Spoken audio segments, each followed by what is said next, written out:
Hello guys, good evening. Yes mga kasari, ramdam ko yung mga pagod nyo kasi ako rin pagod na ngayong araw.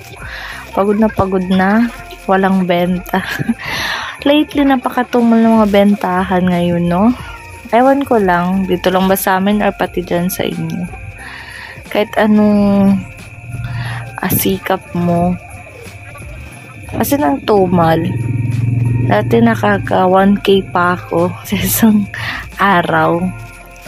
Ngayon, ang baba na as in. Pero okay lang kasi nandito pa naman yung mga stocks natin, no? Diba nga, nagre-refill ako. Pero, pansin ko lang, siguro pa araw ng crisis ngayon. So, laban lang tayo mga kasari. Benta lang tayo ng benta. For the go lang mga friends.